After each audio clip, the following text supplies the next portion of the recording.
Здравствуйте, это новости Татарстана. В студии Султан Нугайбеков, и вот о чем мы расскажем вам в этом выпуске. Чем больше холода, тем меньше тепла. Позавчера вода была чуть теплая, а со вчерашнего дня стала совершенно холодной. Перед началом отопительного сезона у казанцев отключили горячую воду. Почему и надолго ли, выяснял Рамиль Шайдуллин. Горы проблем. Жалобы по вопросам несвоевременного вывоза отходов поступают практически из всех муниципальных районов. Почему работа региональных операторов вызывает больше вопросов, чем ответов, расскажет Рамиль Галиулян. В Татарстане приступили к уборке картофеля. Предварительно, думаю, наверное, биологический урожайность у нас около 60 тонн с гектара. Что еще растет на полях республики и какой ждать урожай в этом году, расскажет Иван Сарафанов. Духовные связи и богатая история. У нас у казахов ноты прямые, да, такие. Да, например. А тут туганяк, туганяк. Как в Казани прошли Дни культуры Казахстана в России, увидел Дмитрий Аренин. Начались холода, пропала горячая вода. Жители почти 1200 домов Казани обнаружили, что из их кранов течет только холодная вода. Как им объяснили коммунальщики, началось так называемое расхолаживание системы отопления, и она может продлиться аж до конца сентября. А значит, все это время горячей воды может и не быть. Почему решено начать работу именно сейчас, когда с каждым днем холоднее, и что делать тем, у кого нет индивидуальных котлов, в ситуации разбирался Рамиль Шайдуллин. Вот течет холодная вода. За окном всего 9 градусов, а Алсу Салтанова осталась без горячей воды, при том, что отопление тоже не дали. Позавчера вода была чуть теплая, а со вчерашнего дня стала совершенно холодной. Вторые сутки жительница многоквартирного дома на Амирхана кипятит воду в чайнике, чтобы умыться и помыть посуду. И не только она. Без горячей воды остались и соседние дома. О всеобщем отключении узнали из сообщения ТСЖ, которое пришло в общий чат. С полуночи 7 сентября начнется расхолаживание системы отопления. Казанские тепловые сети будут проводить гидравлические испытания с 12 часов ночи 8 сентября до 24 сентября. Какое отключение в начале осеннего сезона? Почему этого не делали за лето? Вопросов у жителей 1200 домов много. Кого-то из них смутила последняя цифра в объявлении. Там написано: работы будут идти 2,5 недели, а это почти конец сентября. Первый раз такого не было еще. Ну вот что вы по этому поводу думаете? Ну, я не знаю. Сейчас новая техника, не поймешь, что делают. Им надо делать опрессовку, они будут ее делать. Опрессовку летом делают. Они вот сейчас делают, значит. Чтобы понять, что же такое расхолаживание, важно посмотреть на систему, через которую вода попадает в наши квартиры. Горячая вода в кранах и горячая вода в наших радиаторах тесно связаны. Они идут вот по таким толстым трубам, которые, несмотря на свою видимую прочность, требуют особого внимания. Как объясняют коммунальщики, отключение горячей воды – это плановый и ежегодный процесс. Еще его называют осенними опрессовками. Нужно удостовериться, что опрессованные летом трубы выдержат высокое давление при первом пуске горячей воды. А для этого им надо стравить всю воду. Вот это и называется расхолаживание. Они температуру снижают, чтобы дать большее давление, чтобы проверить, где у них есть давление. Дома выдержать не смогут, естественно. Поэтому мы закрываем задвижки. Такой долгий срок, почти 2,5 недели работ, по словам коммунальщиков, они закладывают про запас, чтобы в случае течи было время ее устранить. Энергетики же, в свою очередь, пояснили, что потерпеть придется недолго. Обычно с такой работой справляются за день-два. Сегодня мы завершаем испытания, идем в графике. То есть у нас на сегодняшний день отключено 1184 жилых дома. Связь с управляющими компанией имеется. Сегодня, значит, идем на прогрев. Пока без горячей воды остаются дома Кировского, Московского, Новосавиновского и авиастроительного районов Казани. На втором этапе с 13 по 14 сентября это же переживут и дома Советского, Вахитовского и Приволжского районов. В республиканском Минстрое уверяют, удастся оперативно подать горячую воду, так как почти все дома и объекты к отопительному сезону готовы. Более 99% котельных и объектов социально-культурной сферы готовы к отопительному периоду. Более 97% многоквартирных домов получили паспорта готовности. Что касается начала отопительного сезона, тепло в дома подадут, если на протяжении 5 дней за окном будет не выше 8 градусов, хотя каждый район может назначить свой срок. Рамиль Шайдуллин, Олег Мыльников, ТНВ, Казань. В Кировском и Московском районах Казани на 4 дня отключат еще и газоснабжение, сообщил сегодня Горгаз. Жителям этих районов не позавидуешь. Все связано с перекладкой газопровода на улице Фрунзе из-за строительства дорожной развязки. Газ отключат с 4 утра 12 сентября и до окончания работ 16 сентября. Жильцам необходимо закрыть газовые краны, а при повторном пуске проветрить помещение и проверить тягу в дымоходе. Список многоквартирных и индивидуальных домов, которые попадут в зону отключения, можно посмотреть на сайте мэрии. Тем временем в республике продолжает холодать. Новое штормовое предупреждение сегодня распространил Гидрометцентр республики. Этой ночью и завтра утром местами ожидаются заморозки. В субботу будет облачно, возможен небольшой дождь. В воскресенье температура днем поднимется до плюс 16. Садоводам специалисты советуют укрыть свои насаждения. Чтобы защитить растения от заморозков, можно воспользоваться плотной бумагой или пленкой. Для обогрева помещений в МЧС советуют использовать только исправные печи и электроприборы и не перегружать электрическую сеть. Тарифы для бизнеса взлетели, мусорные полигоны переполнены, инвестиционные программы не работают, сортировка тоже. Это только часть проблем, которые назрели за 3 года мусорной реформы в республике. Наметившийся кризис сегодня обсуждали на президиуме Совета муниципальных образований с участием глав районов и Минстроя. Пригласили региональных операторов западной и восточной зон, на которых тут же обрушился шквал критики. Сколько жалоб поступило на вывоз отходов, почему встало строительство второй очереди полигона «Восточный» и кто в ответе за содержание контейнерных площадок, Рамиль Галиуллин продолжит тему. Сегодняшний день топ-10 проблем – это проблем такого. Да, она гуляет. Разы, значит, растут, вот у нас информация, она в разы обращения людей именно по, значит, этой теме. Ну что-то надо делать. Вопрос вывоза отходов сегодня вызвал бурную дискуссию. С начала года в народный контроль поступило больше 600 жалоб со всей республики. На повестке президиума мусорная реформа, действующая с 2019 года. Тогда для обращения с отходами в Татарстане было создано 2 зоны – западная и восточная. В первую вошли Казань и соседние районы, во вторую – Закамье. С тех пор за мусор там отвечают региональные операторы ПЖКХ и Гринта. Но, как отметили, до сих пор не урегулированы отношения между ними и органами местного самоуправления, что приводит к размыванию ответственности за состояние контейнерных площадок. Тарифы для населения на вывоз мусора не заложены затраты муниципалитетов на поддержание чистоты и содержание мест накопления. В местных бюджетах также отсутствуют средства на данные работы. В результате органы местного самоуправления проводят эти работы на средства, предусмотренные на другие цели. В комитете по тарифам отметили, ответственность за состояние площадок должны нести региональные операторы. Мы сейчас прорабатываем вопрос, каким образом это в тарифе будет учтено без его роста, чтобы снять эту нагрузку с муниципалитетов. Острым остается вопрос по обращению с отходами. В этом году заканчивается срок жизни Казанского полигона на Химической, а на Восточном строительство нового участка встало. Объект попал в приаэродромную зону авиационного завода. Сегодня получается так, что западная зона фактически остается без места размещения отходов. Это вот вопрос самый острый, потому что к концу года, еще раз повторяю, у нас места, куда возить отходы, в западной зоне не останется.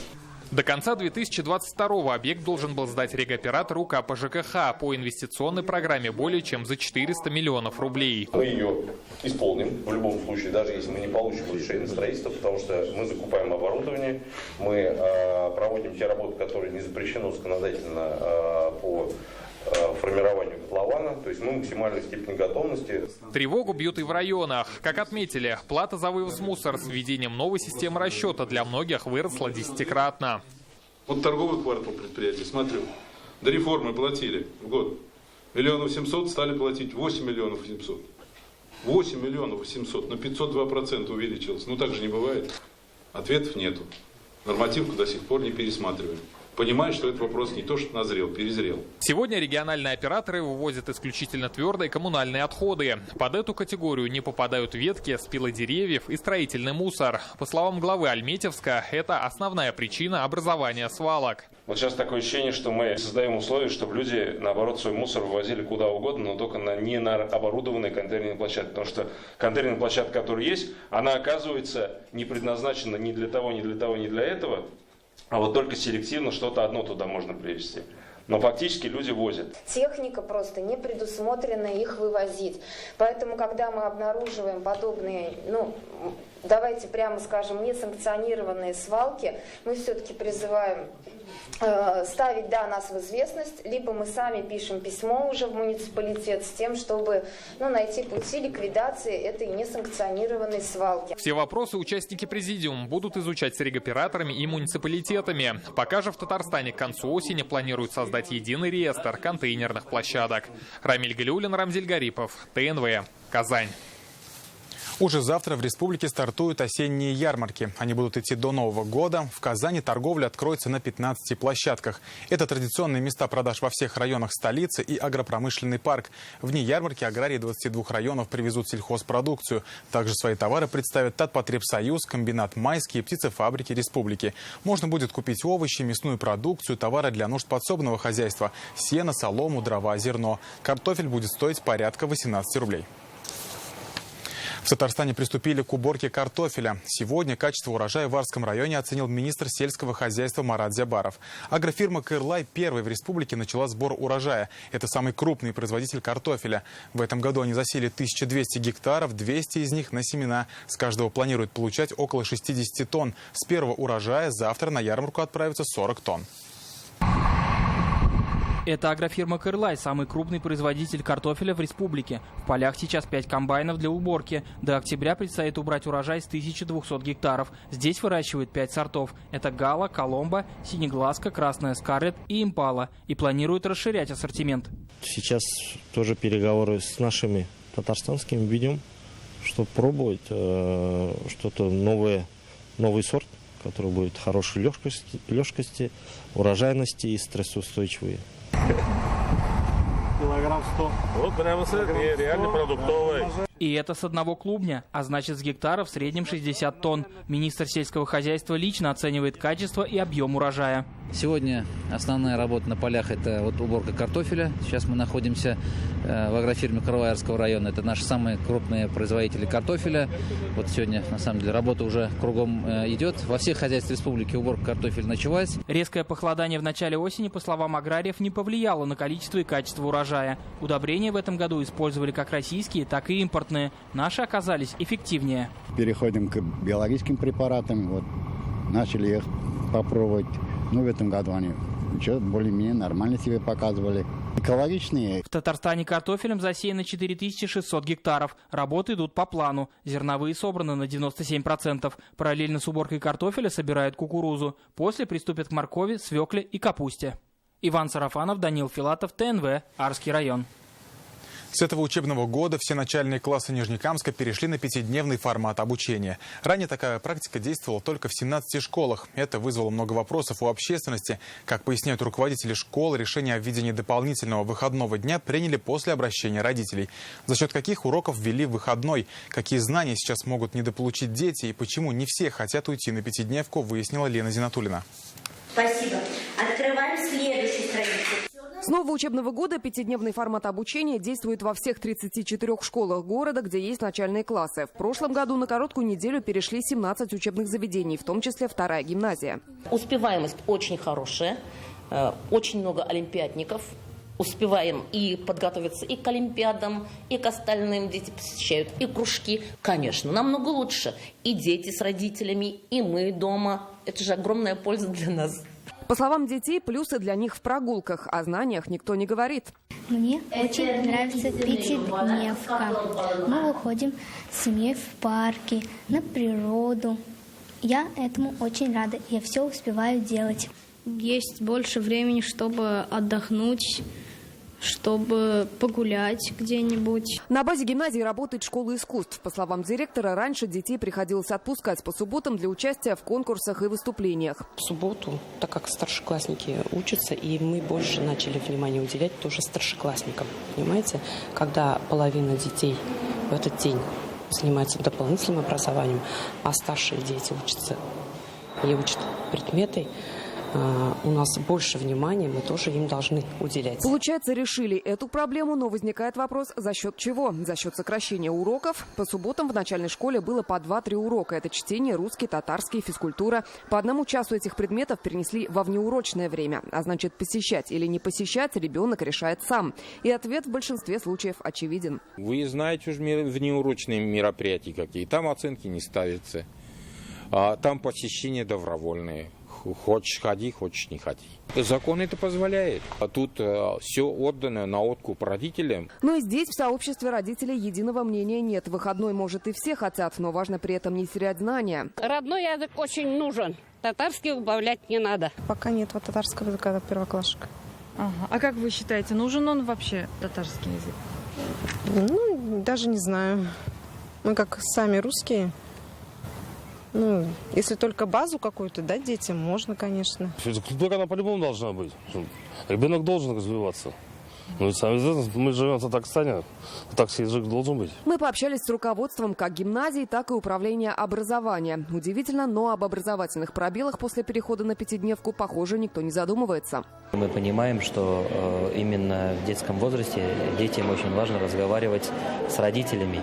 И в течение недели родители на работе, дети в учебе, только в вечернее время, там перед сном они все только собираются. И в связи с этим очень важно, чтобы все-таки именно в выходные дни дети были с семьями. Переход на пятидневный формат обучения стал возможен после принятия нового федерального государственного образовательного стандарта. Он начал действовать с 1 сентября. Документ предполагает снижение общей учебной нагрузки на детей за счет уроков иностранного и родного языков. Учиться 5 дней или все-таки 6 каждая школа решает сама, причем совместно с родителями, отмечают в Минобре. Это решение должно приниматься с учетом всех мнений. В первую очередь должно быть удобно и эффективно.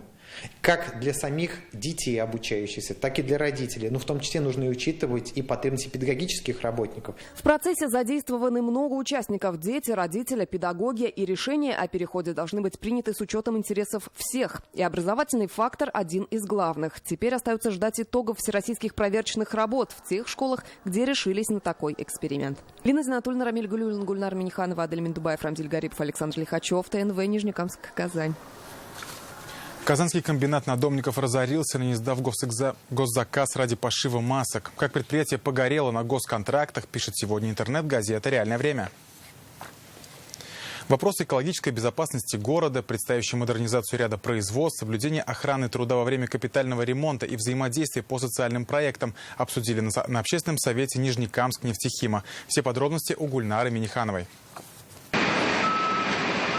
Это демонтаж установки по производству окиси этилена на заводе олигомеров и гликолей. Производство было запущено в 1980 году. За 40 лет технология устарела и нуждается в замене. В перспективе здесь появится новое предприятие, отвечающее всем современным экологическим и технологическим требованиям. Планируют постепенно демонтировать в Нижнекамск-Нефтехиме 54 здания и сооружения. Это позволит значительно снизить экологическую нагрузку, экологии и промбезопасность. Вопрос номер 1 для предприятия. Порядка 50 тысяч тонн металлолома мы демонтируем, порядка 60 с лишним объектов маленьких, больших уберем, а это же все экологическое воздействие, это все влияние на санитарно-защитную зону. Делаем территорию более экологичной. На втором общественном совете Нижнекамск-Нефтехима также уделили внимание и социальным вопросам, рассказали о реализации масштабных проектов для города и региона, в том числе и в рамках программы социальных инвестиций Сибура «Формула хороших дел». Завершилось заседание избранием председателя общественного совета. Им стал заведующий кафедрой нефтехимического синтеза НХТИ. Показательна была экскурсия, да, то есть не только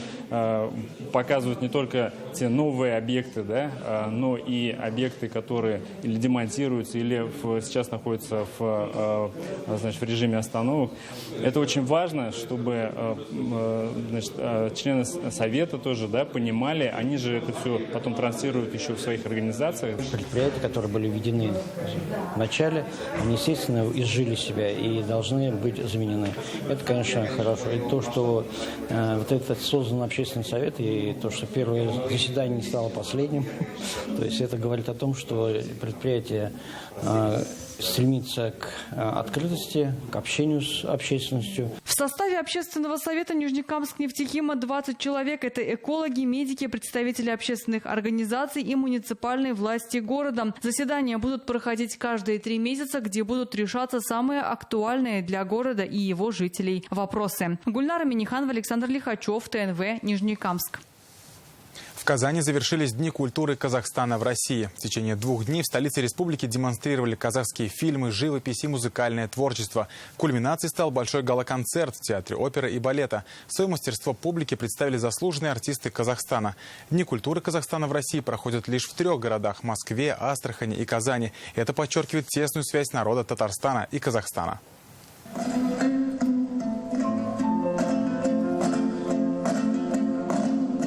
Заслуженная артистка Казахстана Айгуль Улкинбаева в Казани впервые. Публике она представляет свое мастерство игры на национальном инструменте домбра. Как говорит музыкант, для казахов он духовная составляющая нации. Искусству игры теперь будут учить и студентов из Татарстана. Когда я услышала, что ваших студентов отправляют на обучение в Казахстан и в будущем собираются открывать класс домбры при консерватории, я очень обрадовалась. Обучение молодежи на инструменте, на национальном, это огромный вклад в культурное наследие.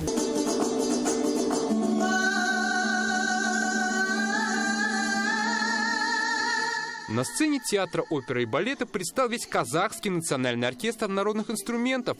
Также выступили многие известные коллективы и исполнители Казахстана. Певица Рухия Байтукенова специально выучила знаменитую татарскую песню «Туган як». У нас у казахов ноты прямые, такие. Например. А тут туганяк, туганяк. То есть там есть вот эти ноты, которые должны испеть все. В этом и плюс татарских песен. Какое-то такое обобщенное представление о нашей культуре хотим донести народу Татарстана. Для меня это особенное удовольствие, потому что у меня бабушка татарка, поэтому для меня приезд сюда – это такой двойной праздник.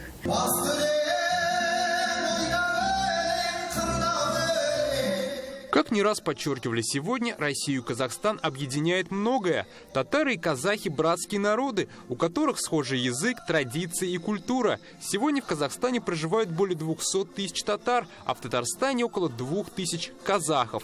Добрые, светлые отношения соединяют Республику Татарстан, Республику Казахстан, объединяют Россию и Казахстан. Казахские и татарские народы имеют общую культуру, общий язык, общие корни.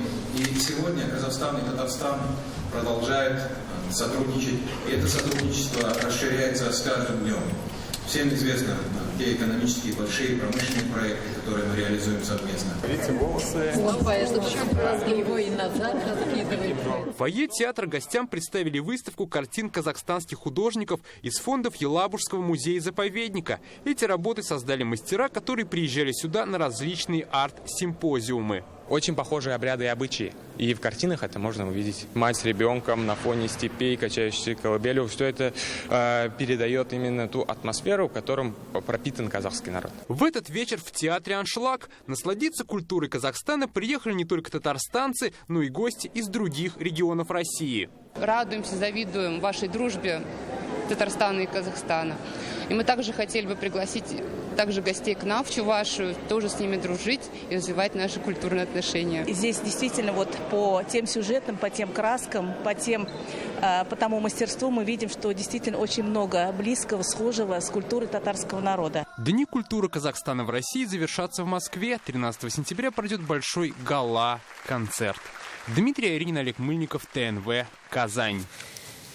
Сегодня на могиле известного татарского писателя и драматурга Ахата Гафара установили памятный камень. Сюда пришли его близкие родственники, друзья и коллеги. Инициатором установки надгробной плиты стал руководитель администрации президента Азгат Сафаров.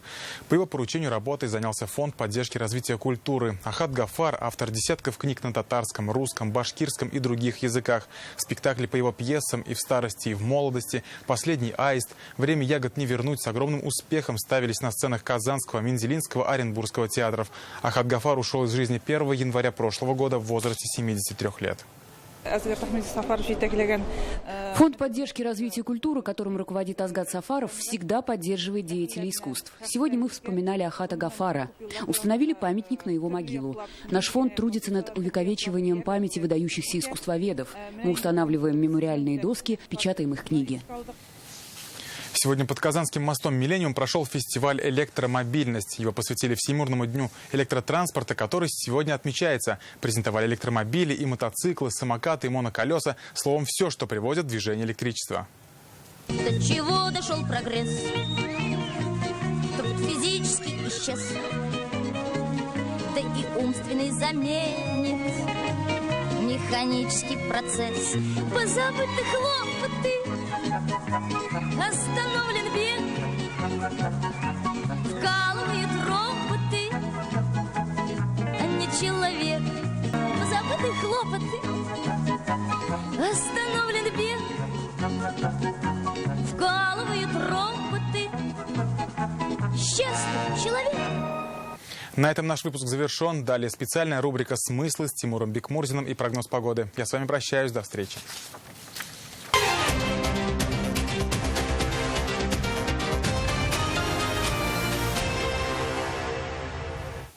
Здравствуйте, с вами Тимур Бекмурзин, и это рубрика «Смыслы» на ТНВ. Какой смысл иметь такую богатую сырьевую базу и не уметь грамотно и рачительно ею распоряжаться? Как это сделать на практике? Ответы прозвучали на Восточном экономическом форуме во Владивостоке, в работе которого самое активное участие принял президент России Владимир Путин. Понятно, что и сам форум, и главная заявленная тема на пути к многополярному миру и участие в дискуссии нашего лидера – все это поводы для важных заявлений. Они прозвучали на форуме. И касались не только текущей ситуации в экономике, но и затронули тему сохранения нового миропорядка. Эксперты уже разложили их по полочкам, и я уверен, еще долго будут цитировать и обсуждать. Я же обращу ваше внимание на два момента, вернее даже на три.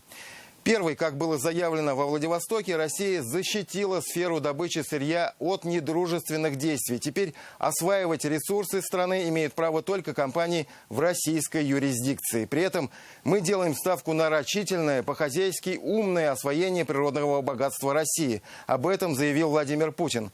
Второе, на мой взгляд, очень своевременное заявление президента заключалось в том, что мы добываемое сырье будем прежде всего использовать для глубокого производства внутри страны, для укрепления суверенитета нашей страны, для повышения доходов граждан и развития регионов. Что это означает на практике? Правильно, стимулирование высокотехнологичных производств, прежде всего в нефтепереработке, нефтехимии и так далее внутри страны. Татарстана это касается напрямую. И третье, сотни сделок, контрактов на 3 с лишним триллиона рублей, которые были заключены на полях форума. Большинство из них имеют стратегическое, что особенно важно, практическое измерение. То есть это не просто договоры о намерениях. Один только контракт Аэрофлота с Объединенной авиастроительной корпорацией чего стоит. Согласно ему, до 30 года Аэрофлот получит 339 российских самолетов. Все они будут производиться в нашей стране из российских компонентов, в том числе и Ту-214, которые будут собирать в Казани. Так в каком положении сейчас российский нефтегазохимический комплекс? Выдержит ли под напором беспрецедентных санкций Запада, если силы, навыки и умения у наших нефтяников и нефтехимиков, чтобы сделать новый шаг вперед? Очень точно выразился по этому поводу в кулуарах форума генеральный директор ООСИБУР Михаил Карисалов.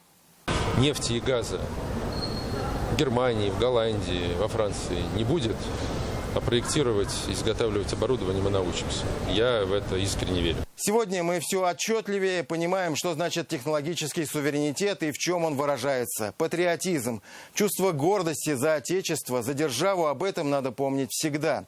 Пока наши ребята бьются на фронтах за нашу родину и нашу безопасность, нам здесь внутри страны нужно сделать все и еще немного, чтобы обеспечить другую нашу безопасность, технологическую, энергетическую, продовольственную.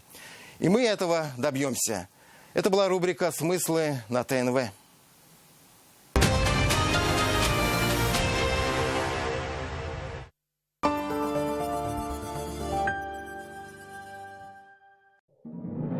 Десятый ежегодный открытый республиканский телевизионный фестиваль творчества работающей молодежи «Наше время. Безнен Заман». Зональные туры пройдут в городах: Альметьевск с 30 сентября по 1 октября, Нижнекамск с 7 по 8 октября, Казань 14-15 октября, гала-концерт 7 ноября. А ты участвуешь в фестивале «Наше время. Безнен Заман». Казанский цирк представляет впервые в Казани цирковой мюзикл «Аладдин». Количество спектаклей ограничено. Михайловская усадьба – место теплых встреч и ярких событий.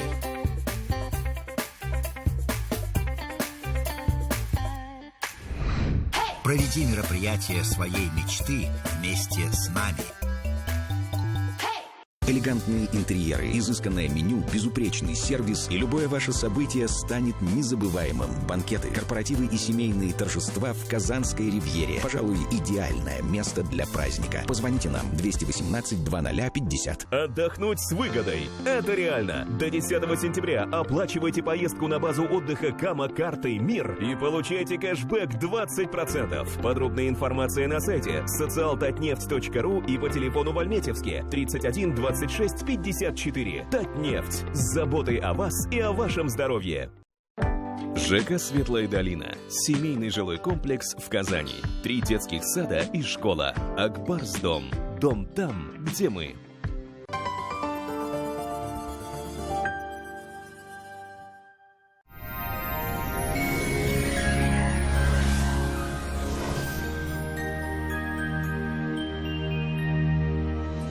Здравствуйте, в студии Илья Андреев, и мы подготовили для вас прогноз погоды на предстоящую субботу. По данным сервиса Яндекс.Погода, в Бугульме, Бавлах, Азнакаево вероятность осадков небольшая. Температура немного повысится и днем составит 12 градусов тепла. В Набережных Челнах, Нижнекамске и Елабуге малооблачно, преимущественно без осадков, днем около 13 градусов со знаком плюс. Небольшая облачность прогнозируется в Агры-Изы, Менделеевске, Актаныше, не исключен небольшой дождь. Ночью всего около 6 градусов тепла, а днем до 12 градусов выше нуля. В Арске, Кукмаре, Балтасе без осадков. Днем воздух прогреется до 11 градусов выше нуля. В Болгаре, Дрожжаном, Буинске по прогнозу небольшая облачность и не исключен кратковременный дождь. Днем около 12 тепла. В Альметьевске, Чистополе, Мамадыше преимущественно без осадков. Днем около 7 градусов выше нуля. Циклоны и антициклоны сменяют друг друга, и погода в республике нестабильна. В воскресенье осадки не прогнозируются и станет на пару градусов теплее. Банк Аверс помогает бизнесу адаптироваться к новым условиям внешнеэкономической деятельности и предлагает бесплатное открытие расчетного счета и сниженную комиссию на международные переводы в турецких лирах, китайских юанях и казахстанских тенге. Банк Аверс помогает бизнесу адаптироваться к новым условиям внешнеэкономической деятельности. Банк расширил возможности по валютному обслуживанию клиентов. В рамках акции «Выгодный ВЭТ для бизнеса» Банк Аверс предлагает бесплатное открытие расчетного счета и сниженную комиссию на международные переводы. Банк Аверс. Надежность имеет традиции. У меня артроз. Дети оплатили операцию за рубежом. Правый протез не приживался, хотя и дорогой. Ждала вторую операцию, но тут границы закрыли. Так я попала в доктор Рус. Протез ставить не нужно. Даже при тяжелых формах артоза сустав еще можно сохранить с помощью инъекции нового поколения. Счастье, что можно спасти сустав.